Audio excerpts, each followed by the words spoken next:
Hello Guild, Laramie here. This video is going to be a little longer than usual, so please bear with me. I'll try to go as fast as I can. Just had a couple of things to say. Over the past year, I've learned a lot about being a GM. In the 90s, being a GM was a completely different experience for me. So few of us had the internet, and even fewer of us were interested in actual RP on the internet.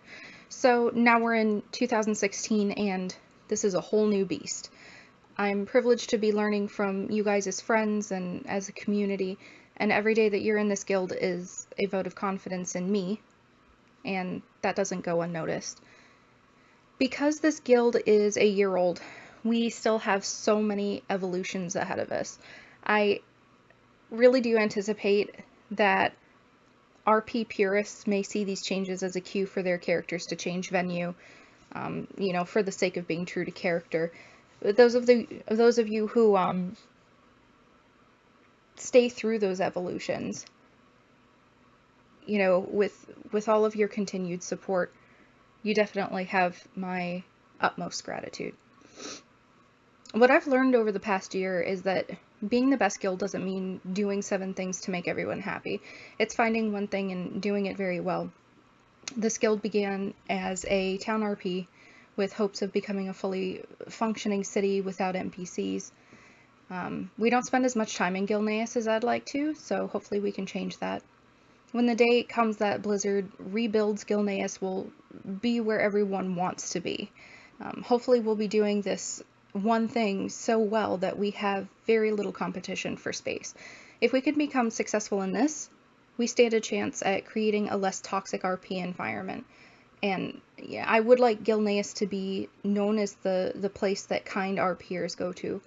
Goldshire has taught us that whole towns can be transformed by the player base and remembered for something, so let's make this work. We know it's unlikely that any changes will come to Gilneas with Legion, and that's kind of a good thing. It means that we have time to make it happen. Not a lot of time, but it's a start. So if you want to help us do this, think about RPing a character who either lives in Gilneas or visits frequently, and think about how we can solve problems on an economic level. We're going to need characters of all types. So if you're only comfortable RPing a villager or something, that's fine. I know that we're all on different levels, socially, and different levels of comfortability. And that's totally fine. When we study how cities become cities in the real world, it starts with agriculture. Someone finds out, how to farm, we figure out how to farm, and we figure out how to store our food. Then we figure out how that's to be distributed, and as our tools improve, we become enlightened. Those with knowledge separate from those who farm the land, and a caste system, evolves, nobility, spiritual leaders, and as we become strong, we become threatened by predators and other cities. And those of you who are involved in Sanctum, I'm giving you a nod here. But then we develop an army and defense, and we develop a currency to facilitate trade for large amounts of resources. But it begins with a farm. The coolest thing about Gilneas is something that a lot of RPers hate. There's nothing there. The space is nice, but most serious guilds don't want to touch Gilneas. It's empty, and to make an entire functioning city without NPCs and flight paths is tough. So veteran guilds, scoff at it and chalk it up to a lost cause, and, they'll laugh and say, no one's supposed to be there anyway lore-wise, why would characters want to be there? But the truth is that it has been a long time, timeline-wise, since the Battle for Gilneas. Primitive biological weapons can only last so long, and Blizzard will revisit the area at some point, and an empty Gilneas is the perfect stage for a socio-economic project. Can we, like in ancient Mesopotamia, develop agriculture with minimal influence from the outside? And like Mesopotamia, Gilneas has a natural irrigation system built in. It's not a stretch to say that it rains often. It rains all the time. There's, livestock, and we already have a writing system. We've got currency, and And magic is a way to solve problems, so we can make this happen. It's going to take volunteers to make it happen. It's going to take volunteers who are okay with taking on positions that are less involved or, less glamorous. But we are going to need to start a small farming colony, a sort of small town RP, and we're going to need a mage or a group of 3 people with a warlock to facilitate constant transportation options. We have access to guild banking at the very least via chests. We've got anvils and mounts that we're able to drop if we need repairs. Engineers can serve as postal workers, just dropping post boxes around the city. Vanity pets and toys, provide drinks. We might be short on personal banking and transmog, but if you come dressed and prepared for this RP, it won't be an issue, especially if you create a character just for this RP. If you've got a profession and you want to be creative, sell your wares. Herbalists can easily become florists, and selling items at a competitive price can make us a popular hangout. RPers tend to have gold, and they'll pay for immersion. There is a market in this. If they could go to a market and have a nice RP with a florist to get their herbs, they will pay fairly, and they will come back because we can allow them to feel at home. So let's regain our focus as a guild. Ambassadors can still provide their events and so on, but you will find that we're going to be RPing every week again, and doing so in Gilneas for the guild storyline. If you're interested, be thinking about how we can contribute to building a township. Because we'll be spread out, from now on, guild news will be done in raid chat, so that even if you're a warlock providing transport to people in like Stormwind or something, you're not going to miss the important stuff.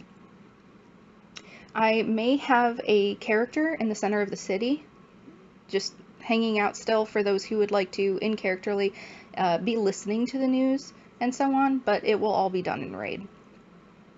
I'll be relying on the ambassadors a lot to give you guys RP opportunities that get you out of the house, so to speak, adventuring and so on. If you take a look at our calendar, you'll notice some changes starting in May.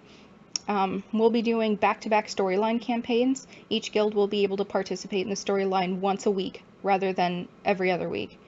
And there was just too much time in between RP the way it was this whole April, and it was too easy to forget what happened last. So to make more time for RP, I've changed the way that we do recruiting and welcome campaign. From now on, during recruiting, you'll actually all be RPing in Stormwind. Essentially, I'll be running a macro, and you guys will be RPing, ready to welcome new folks and give them a chance to RP and get to know their guildies immediately. So you'll still get recruitment and participation points, but this way you won't have to just stand there awkwardly and, it's like, okay, I'm mounted and we're here, but I'm not sure if we should be RPing because we should be paying attention to the people walking by. This will make it so much easier, and you still get your points. So also, I'll be doing recruiting events for the other 2 guilds the same day. So this is why I'm running the macro, so I can easily hop to another server or to ESO and start the process all over again. For the members who are in 2 or more of our guilds, just because I log doesn't mean that you have to leave your RP to follow me to the next recruiting event. Your best bet is to pick one recruitment event that you want to attend that day and stick to one for a whole session. Use your best judgment though. Like, if no one comes to the Sanctum one, for example, and you want to join us on ESO to try to greet new members, that's awesome. In that case, you'd receive participation and recruitment points on both Sanctum and Caravan. From now on, we're going to combine Sanctum news and Caravan news with court news. So all of the court members, people who are in more than one guild, can get all of it at once as long as they're a part of our mother guild. The other 2 guilds will get their news via message board or website without me there to do all of the announcements like I do for you guys. That being said, there's no news for Sanctum other than we have 2 new members over there who are brand new to us entirely. They're not from court or ESO, so that's really exciting. Also, Sanctum will be getting its own website soon, so we have that coming for them. In ESO news, there's a guild launch party on May 1st to celebrate our very first official day as a guild. It'll serve as the official guild birthday. So we'll be starting our first tour there. There's going to be cake and jesters and loot players and ale. If you play ESO on PC and you're interested in making a character, you can find us on Daggerfall Covenant. Caravan of the Sands has its own website now that's linked with the court's website. I figured out how to merge all of the calendars online, so that way no matter what website you're looking at, you get the same information. It all bleeds over. So once I have Sanctum stuff up, it'll be good to go. The following is directed toward guild leadership, specifically across all of our guilds. Lately, it has been asked of me, not only by guild members, but by other GMs, why I don't participate in RP forums. And you may get asked the same question one day. It's very likely that you do, and I wanted everyone to know how I feel about it. I found that usually the folks who frequent those forums have been RPing for a long time. Most new RPers or players interested in giving it a try don't look that far. You know, we maintain 3 separate guilds, and keeping up with forums is an added task with few benefits for us in what we're trying to achieve. Also, the internet can be a hostile arena. There's no denying that popularity contests and cliques abound, and the farther out of character that you are, the more personal it becomes.